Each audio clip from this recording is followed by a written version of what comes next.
Hi guys, तर मी आज पालक पुरी बनवणार आहे. पण आता जे की मी आधी नीट करून घेत आहे पालक, आणि पालक नीट करून घेता घेता जसंच माझं दादो खूप रडायला लागलेला आहे. सो मी पालक नीट करत करत त्याला बघत होते, त्याच्याकडे लक्ष पण दिलं. तो रडायला लागला म्हणून त्याला खिडकीमध्ये घेऊन गेले.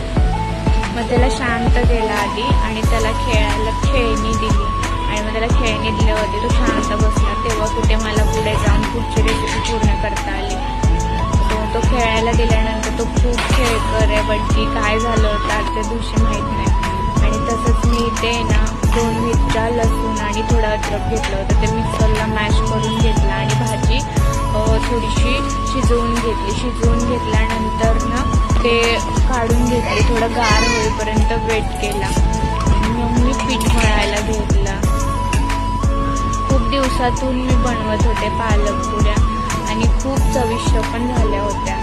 आणि मी तर नंतर मॅश केलेलं वाटण मी पिठामध्ये टाकलं आणि मग पूर्णपणे पीठ मळून घेतलं. आणि पीठ मळून मस्तपैकी त्याला तेल वगैरे लावून 20 मिनिटं ठेवून दिलं, जे की पूर्ण पीठ आपलं नीट व्हायला.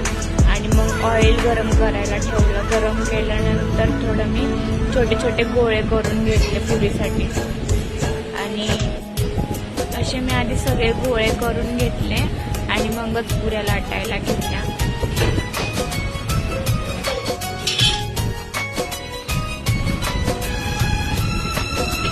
आणि आज मला तसंही काहीतरी बाहेरचं खावंसंच वाटत होतं, पण मी विचार केला घरी पालक होता तर पुऱ्याच करूया, म्हणून मी पुऱ्या लाटून घेतल्या सगळ्या. आणि जे की तळायला सुद्धा घेतल्या लगेच.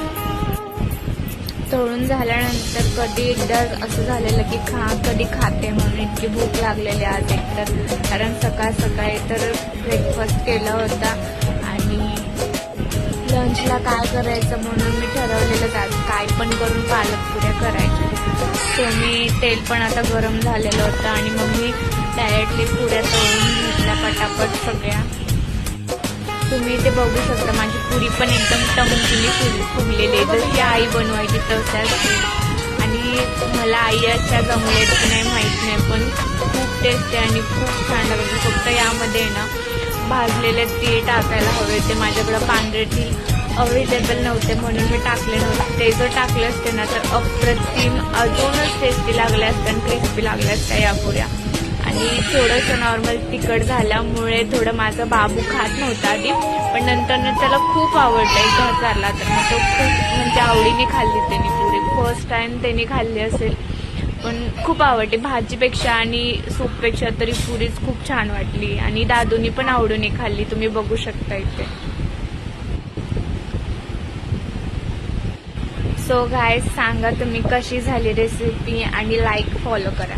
ओके.